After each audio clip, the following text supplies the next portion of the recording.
Welcome back to the Mentor Roulette grind. This time, the Wheel of Jobs decided that we play Reaper on a Monday evening. And this set was, one of those. Yeah. And indeed, for Duty 1, we have it, you know it, under the shoulder pads. As a Reaper, the best you can really do here is set up Death's Design and then 1-2s as much as you can. And yeah, setting up Death's Design is worth it as long as a fight in this level range lasts more than 2 GCDs after the application itself. For Duty 2, we went to E6N, Eden's Garuda and Ifrit. And I think Arcus the Dragoon knew me, in which case, if they did, hello. Compared to a previous run here, where almost all mechanics requiring some teamwork kinda went sideways, this run, everyone worked so well together, it was quite impressive. On the other hand, for my rotation, several times I was late on reapplying Death's Design, causing it to briefly drop. I also spent too much effort on trying to make a double enshroud inside buffs happen that just didn't seem to want to happen. In retrospect, I should have just focused more on having an enshroud whenever devilment was granted to me. Another interesting observation I made in this fight was a bug with Reaper that led to a very specific optimization you used to be able to make. This bug has been fixed.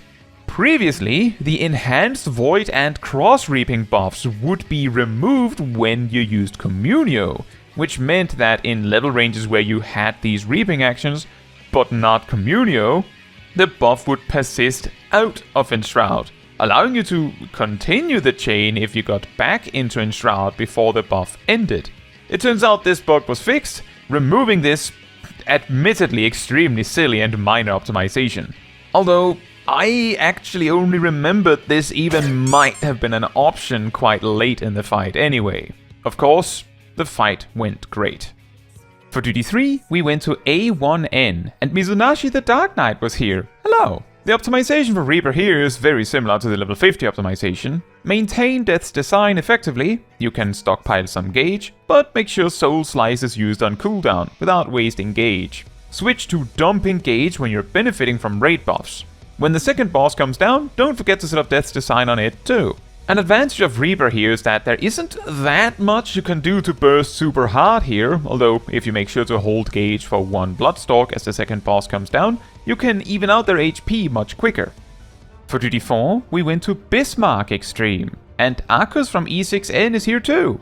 They did super well with explaining mechanics for the team.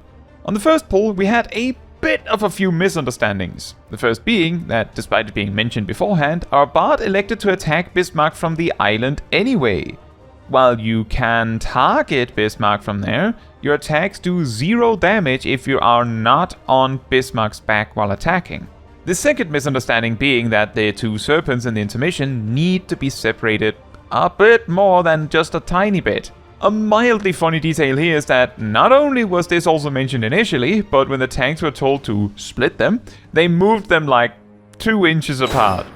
If this is your first extreme and you have only just reached level 60 MSQ, then I can see how you might not know that tethers need to be separated further, but otherwise, I don't think there's any such thing as a tether where you just have to move the things 2 inches apart.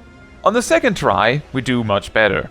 For the first weather in the final phase, we get Lightning Storm, which means spread out and leave the vapor bubbles alive. We do very well and have no deaths as a result.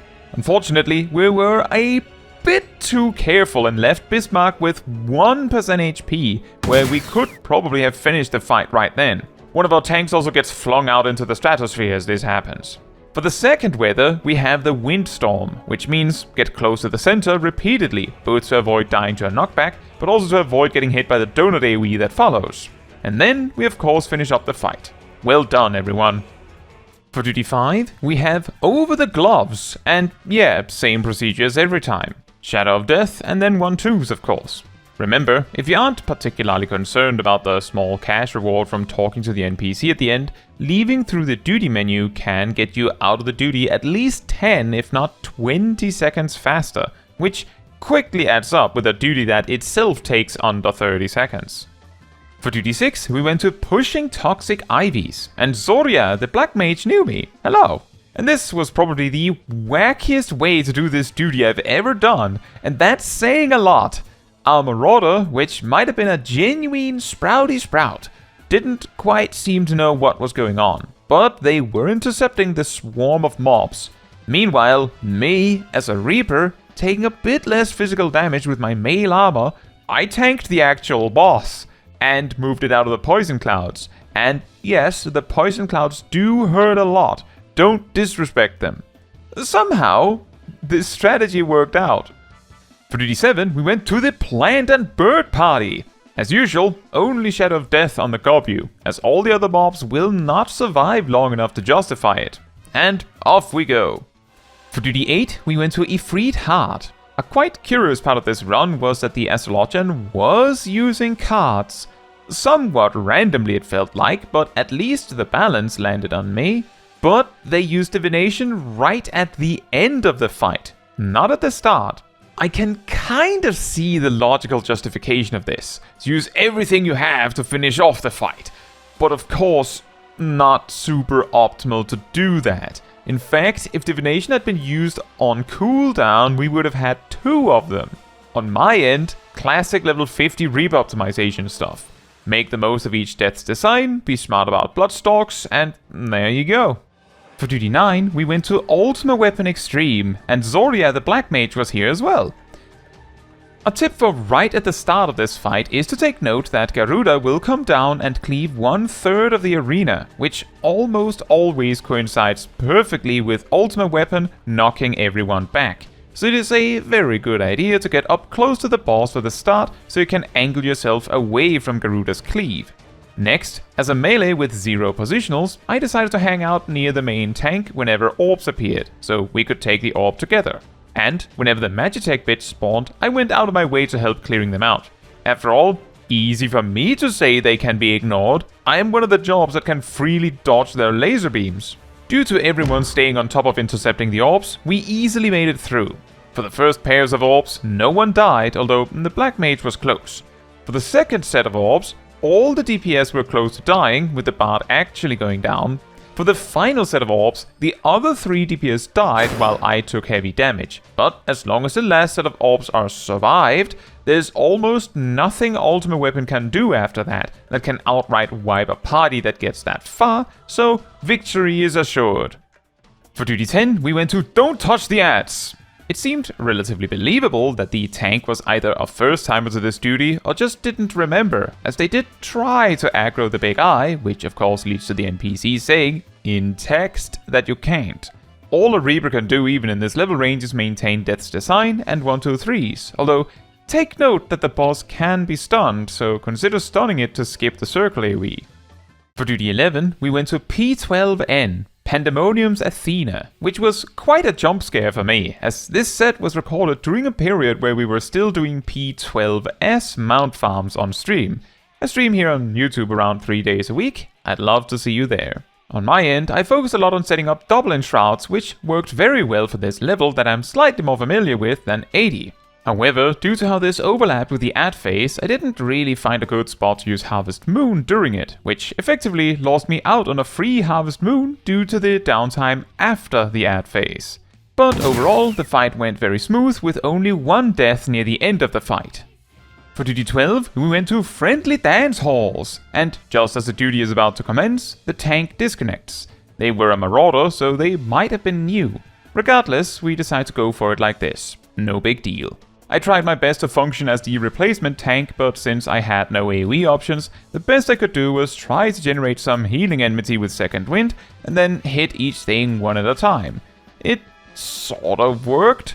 The tank comes back during the final toad pull, and does not make it to the fight before we finish. For duty 13, we went to Hostile Discos. And yeah, once again, not much to say here. Same as before, Shadow of Death on the Gobu, 1-2 combos on the healthiest mob. Usually the Gobu. And there you go. For duty 14, we were a 10-minute replacement in Scaith. Always replacement for alliance raids, of course. And quite some chaos happened here.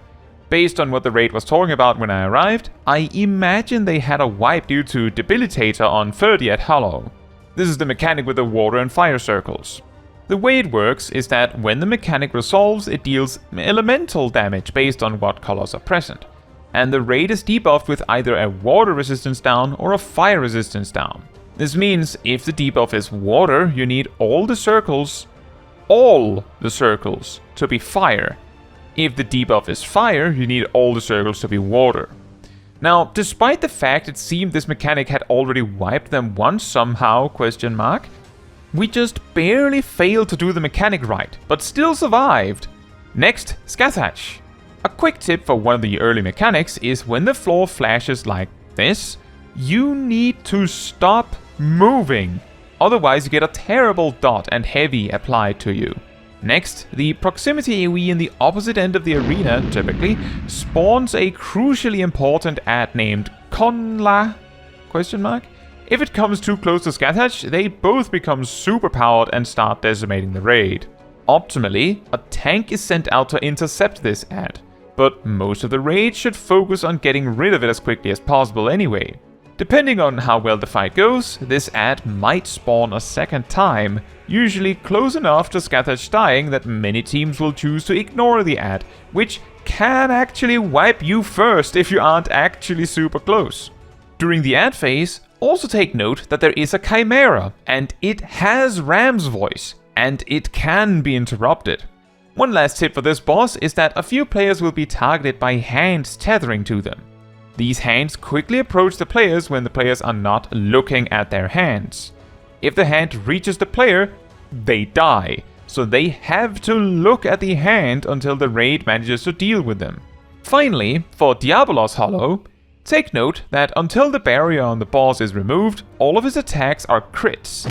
Even without this buff, he hits like a freight train, so if you are a healer, it may be a good call to take note of who is currently tanking and consider whether there is anything you can do to help them, even if they're not in your party. Another thing is a rare type of marker that appears in this fight, the Purple Gaze stack. It is a normal stack marker, but everyone has to look away from the player being targeted. Optimally, the targeted player takes an extra step back from the boss, so everyone can stack in front of the player while still facing and attacking the boss. In the very final bit of the fight, the boss also sort of alternates between no warning tank busters and stack markers on the main tank. The name of the game is that the boss hits the main tank very hard almost all the time, so be sure to work together. And finally for duty 15, of course, next to the bootstrap. What better way to round off such a Guildhest filled set? You know the drill. A few very interesting duties, but a lot of dots. I guess it could have been funny if we had even more Guildhests, but nope, it just put more weight on the actually interesting duties to be interesting. We also reached past 17/40ths of the way to the achievement. Yeah, 850 is not a very fun fraction of 2000. Now, that is all for this video. Thank you so much for watching. If you'd like to support me and my channel more directly, you can become a member like these wonderful people here.